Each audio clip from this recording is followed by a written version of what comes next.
Hey gamers, today we're going to look at Thunder Road Vendetta, the Maximum Chrome Edition with Carnival of Chaos. Let's check it out. To set up for the game, each player will get a chopper, a large, medium, and small car, 4 die, and then they'll get the little programming stations for each car and their base one here. You're going to use these 3 boards. They're all double-sided here. You have an extra 2 in the base game. They're also double-sided as well. You'll just mix up any combination you want. And then wherever it says the number of players, these are just for 2 players, so I wouldn't put them down if I'm playing a 3-player game or something. But for any other players, I would put these little hazard tokens on the roads indicated there. You're also going to have your in-game piece that you'll do later on when the game's coming to a close. You're going to have some burned out cars over to the side, and then all of your die. The crash die is red, the shift die is purple, the shoot die is black, and the road die is gray. And how it's going to work is all players are going to roll their dice, and whoever has the lowest roll is going to go first. They're also going to roll the road die as well. Now, if there is a tie, then both players will re-roll until there is someone with the lowest. After that, you're going to take all these die and you're going to assign them to any of your cars as you want. Now, you can only assign 1 to each spot, even including here. And then wherever you put it here, it will also give you a special action. I'll talk about those special actions in a minute. But this is the number of pips that you can move in a turn. Now, if a car is damaged or eliminated, and you don't even, damaged, you have it here, it can't run anymore. Eliminated, it's removed from the game. And if you have an extra die, what those extra die can be used is to coast. You can coast up to 2 die. It says that on the little forms here. Each one has a coast of 2. What does it mean? It's a +1. It doesn't matter what type of number die is here. When I put it there, I can go 3 + 1. Or later on, let's say another car got eliminated, I could go 3 + 2. All right? Probably want to put the 4 there, but anyway, that's what coast means. You can coast up to 2 on any of these. But regardless of that, I'd place my die in any order I want, and then starting with the lowest player and moving on, that person would take their turn, and when they end their turn with that vehicle, they would just push the die down to show they've taken their turn. Once everyone's taken their turns and their mod turn, then you would restart again. What the road die is, ending travel on the road, you can go an extra space on that road. Now, how it works is that, let's say I pick the medium one, and I go 3 spaces. I start here on the edge of the board, and I go 1, 2, 3, and since I ended on the road, I can go another space here. If maybe I want to go 1, 2, 3, and I want to stay off-road. One thing to note, though, is these mud pits. Mud pits, they take 2 movements to get past, so if I was here, I'd go 1, 2, 3. That's how I'd get past a mud pit. There are some yellow bordered spaces on the board, and what those signify is if you ever crash into one of those or get thrown into one, or maybe just drive your vehicle into one, it is automatically eliminated from the game. So those are some spaces you might want to avoid. But anyway, so let's say I move him 1, 2, 3, and let's say that there's a player, and he's right here. Well, now I want to move my big one. And I can go 1, 2, 3, well, let's say 1, 2, 3, 4, let's say he's here. And there's 2 things I could do. Well, one, if I had a 4, I could shoot him. And I roll this. Now that is a medium one, so if I roll the medium or the medium small, I've hit him, and that car will take one of these damage tokens. These damage tokens are in the game, and they're different things. This would make him skid and move up 1. But when you're damaged, you would take this damage token and put it underneath whichever car got damaged. Well, this would be the orange player, but he would put it on his medium one. When he has 2 damages, his car is inoperable. Now, the game says you turn it around and face it backwards, but that gets a little confusing, so we usually just flip it over, just to show that it is out of commission at this time. There are ways to repair damaged vehicles, but just for 1 damage, he'd resolve the skid and then move on. Other things he could do, if I had an additional turn, what I could do is I could jump on top of him, okay? Now at this point, what I'm going to roll is the crash and skid die here. And then, if it's going to say the bottom car or the top car, which one is going to skid out of place? And so right now it's the bottom car. So good, he's going to skid, and there's his car, so it'll skid over there. So if you need to put it right there, and he goes right there. Now, what if he was to bash into his own car? Well, or if I was to bash into my own car, let's say I was here and then orange, well now orange would have to roll it as well. The only thing is, if your car is larger than the vehicle on top, you may, like let's say this was a top car. Well, I didn't want to skid into my own car here. So being that I'm bigger than him, I can re-roll once. And then I have to accept that one. So there he is again, and I've accepted it, and he has moved onward up this way. Now, if by the way, let's say if I had 4 movement and I started it with this, once I bang into a car, that ends my movement. So I can't move anymore either on that. But let's say you would adjust to anything. So if he was to crash into me, then we do another one. Let's say he moved backwards one, then he'd have to resolve whatever this hazard token was. Or if he and I got pushed off the board, either behind, off the board here, or off the board this way, off the board that way, then your car is automatically eliminated from the game. Now, the other thing you need to watch out for is all of these little tiles. They do different things here. When you run over them, you have to resolve them. This is the oil slick. When you get the oil slick, you're just going to roll the skid die and skid whichever way it says. This one is a wreck. When you have a wreck, you'll place it here. Let's say it's my small car, and he'll just jump on top of it, and he will resolve a crash. So it ends my turn, and then I got to move somewhere. Now, there are ways to shoot the car. If you end behind it, you can try to shoot it, and then shooting it will eliminate it from the game, or at least from that board for now. Other ones here, you have this one is a mine. A mine just blows up and automatically gives you a damage, and of course you resolve anything that the damage does. This one is another mud pit. What that does is it's just like it takes 2 spaces to turn over. And then finally is this one, it's just a road tile. Just nothing happened. So these are like 50-50 good or bad here. Anyway, once someone's taken all their actions, they're done. Now, remember, you got this additional action you can take in the game. Any dice can go here, and that gives you an airstrike. What you do is you place your chopper, and let's say the guy was here, and where's his other die? I don't know where his other guy is. Oh, there it is right there. Now, if I place my chopper, a good place to play it would be here, because anywhere within his arc of shot, he can shoot at one of them just by rolling this die. Now, this, of course, hits on any one. And so he would give that car a damage if he hit on it. Furthermore, if that car ever ended their turn, if any car ever ends a turn underneath a helicopter, then it automatically is removed from the game. It can pass through areas with a helicopter, but if it lands on one and ends its turn, like maybe it got rammed into the helicopter, then it would automatically die, and that is including even your vehicle. So if I try to take on him and I got bumped underneath my helicopter, and that, of course, that ends my movement there, then he would blow up. I'd blow up my own car that way. Choppers can't be killed. They can be removed from the game and put back in wherever you want to put them whenever you use the airstrike option. Nitro, on a 1 to 3, you can give one of your cars extra movement, either 1, 2, or 3 movement. Drift is on a 3 to 5, and what drift does, it lets you ignore the first slam. So if I had a 4 right here, and let's say I was moved 3 on my large one, I could go 1, drift around him, 2, 3, and I would avoid slamming into him and continuing on with my movement. That's what drift is.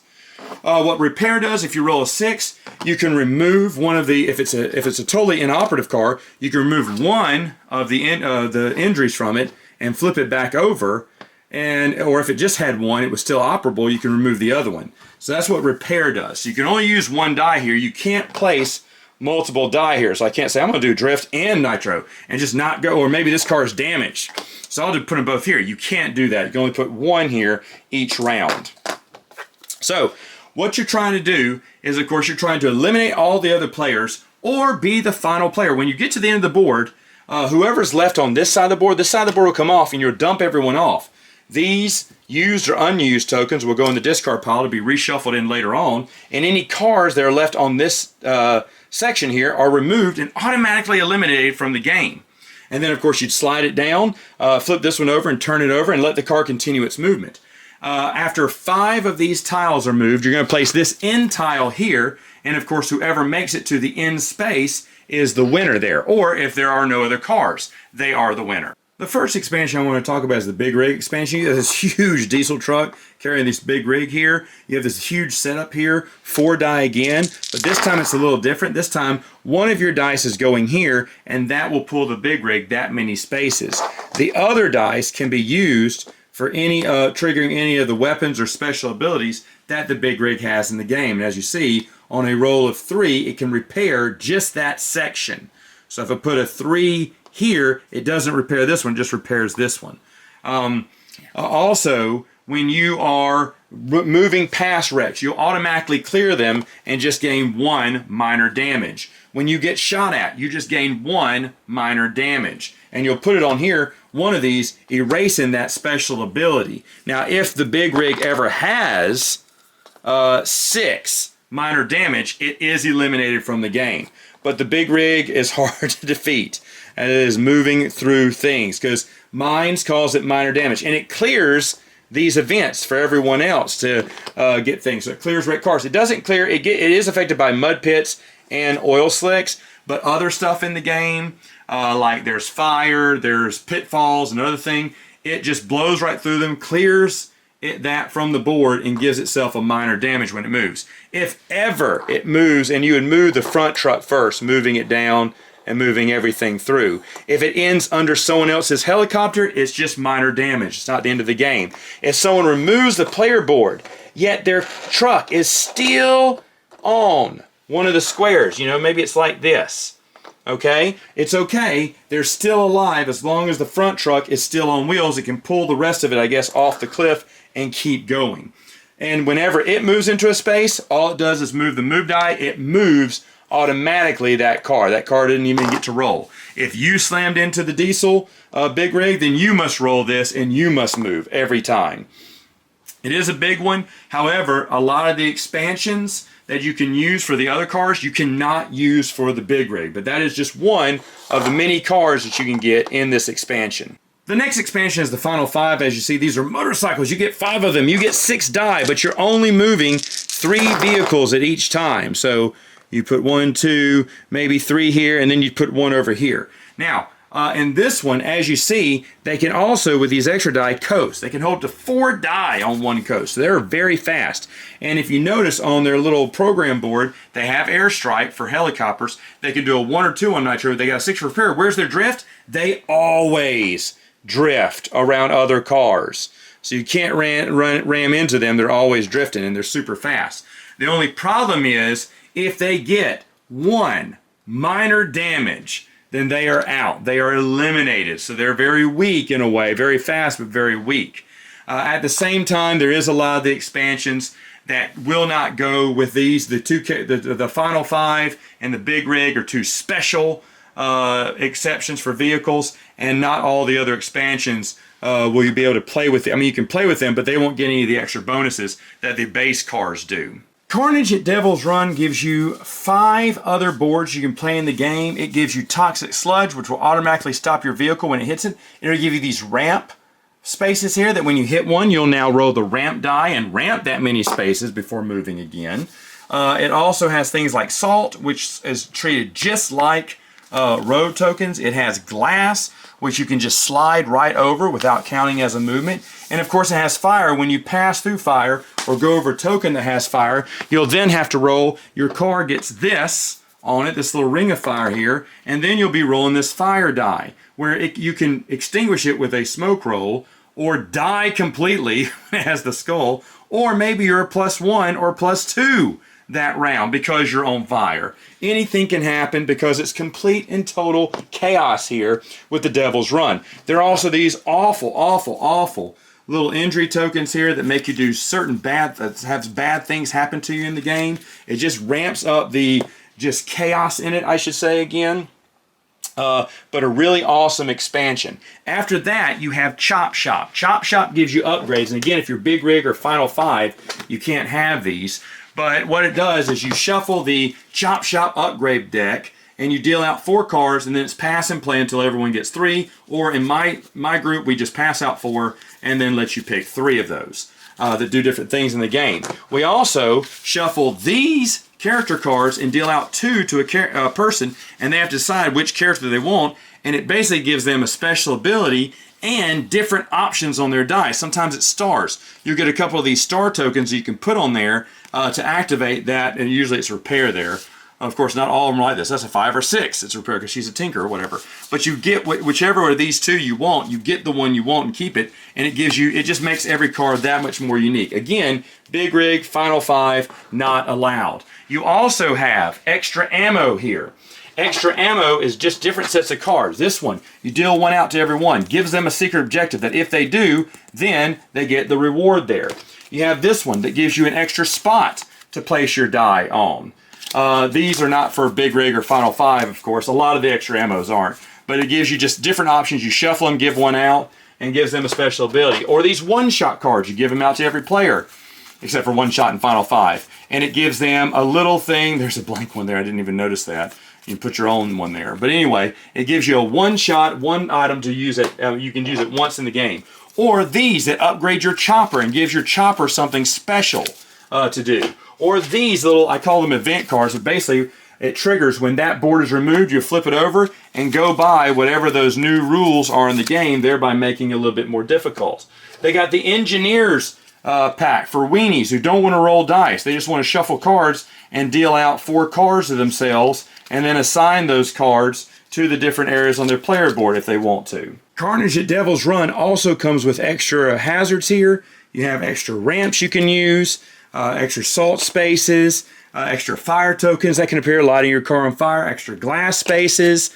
It has these little pits here where you would roll the shoot die, and if it matches your car is out. It's eliminated from the game. If it's not, then you just you get to move on, but now it becomes a yellow space, which is impassable for any other player. You can also have a quake. When you roll quake, what you're going to do is everyone who's on that tile, you'll roll the shift die, and every car will move on that area. And then one of my favorite ones is sandworm. Whoever is last place gets eaten and eliminated by the sandworm. However, if it's a tie, then he will eat all the cars that are in last place, which I extremely love.